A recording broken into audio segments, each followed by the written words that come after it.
এই মুহূর্তে আসলে সোয়ারিঘাটের পাশে যে আসলে ঢাকার পুরান ঢাকার সোয়ারিঘাটের পাশে যে অভিযানটি পরিচালিত হচ্ছে, সেই অভিযানের পার্শ্ববর্তী আসলে নিচে কর্মীরা এখানে অবস্থান নিয়েছেন। তারা যেমনটি আসলে বলছিলেন, তাদের কর্মসংস্থানের ব্যবস্থা না করে আসলে তারা এই ধরনের অভিযান তারা আসলে মানবেন না, এবং তারা বলছিলেন তাদের কর্মসংস্থানের ব্যবস্থা করতে হবে।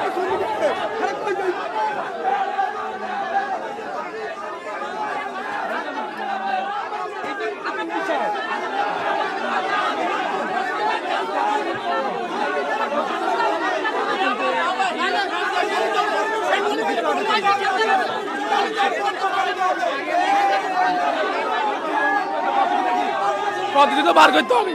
আমাদের ভাই 20 লাখ শ্রমিক আছে, শ্রমিকের কর্মস্থল কই? এটা তো সব মূর্খ শ্রমিক, বেশিরভাগ মূর্খ। এরা পড়ালেখা জানে না, এরা প্রতিদিন বন্ধ করে কি করবে? তারা কি করবে? আমাদের কর্মস্থান জোগাড় করতে হবে, তারপর প্রতিদিন বন্ধ করবে। আমরা প্রতিদিন বন্ধ মানি না, মানবো না। আমাদের কর্মস্থান জোগাড় করতে হবে।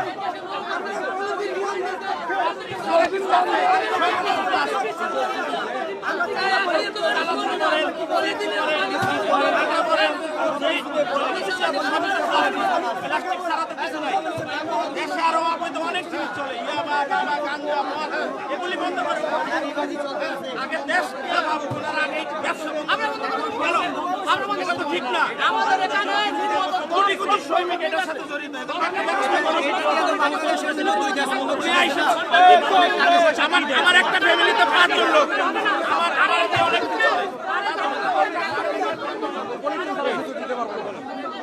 পলিথিন যে আমরা বন্ধ করবে, আমাদের একটা কর্মস্থান, তারপর আমরা বন্ধ করব। আমরা একটা কর্মস্থান, আমাদের কর্মসংস্থান করে দেওয়া হোক। হাজার হাজার শ্রমিক এলাকা জড়িত, আমরা পথে বসার অবস্থা। আমরা কর্মসংস্থান চাই, আমরা পলিথিন বন্ধের পক্ষে। সরকারের কাছে জোরালো আবেদন, আমাদের কর্মসংস্থান করে দাও। আমরা পলিথিন বন্ধের পক্ষে, আমরা বারে বারে বলি আপনারা বন্ধ করে দেন, কিন্তু লক্ষ লক্ষ শ্রমিক তাদেরকে একটা কর্মসংস্থানের ব্যবস্থা করে দাও। বর্তমানে দেশের যে পরিস্থিতি, এই পরিস্থিতি মানুষের পথে বসার মতো অবস্থা, পথে বসার মতো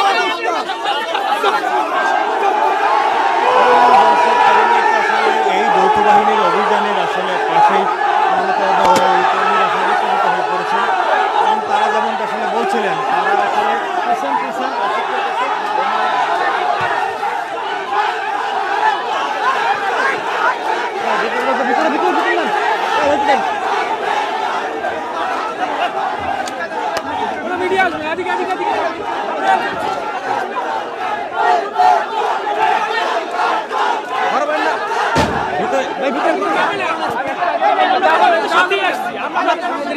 কথা।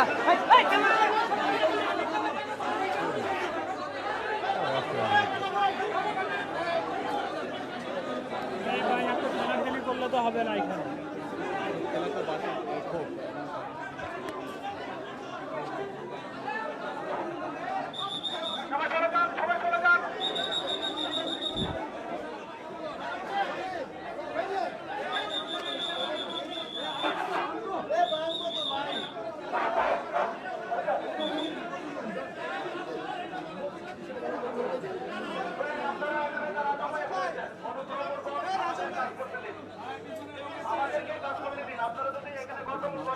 তাহলে কিন্তু আমরা আইনের আওতায় আপনাদেরকে নিয়ে ব্যবস্থা গ্রহণ করবো।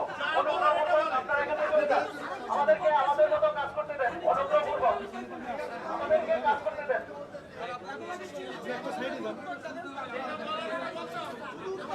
আপনাদেরকে নোটিশ দেওয়া হয়েছিল, সরকারিভাবে নোটিশ দেওয়া হয়েছিল গত 1 নভেম্বর থেকে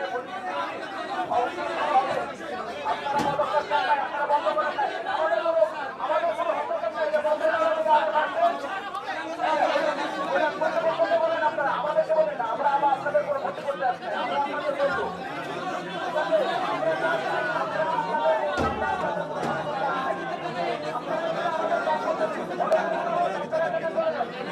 এই মুহূর্তে আসলে সেনাবাহিনীর সদস্যরা এই কর্মীদেরকে, উত্তেজিত কর্মীদেরকে আসলে বোঝানোর চেষ্টা করছিলেন। তারা বলছিলেন আসলে সেনাবাহিনী কর্মী যেমনটি আসলে বলছিলেন সাধারণ সদস্যরা, যে তাদেরকে আগে নোটিশ দেওয়া হয়েছিল এবং নোটিশ দিয়ে মূলত এই অভিযানটি পরিচালনা করা হয়েছে।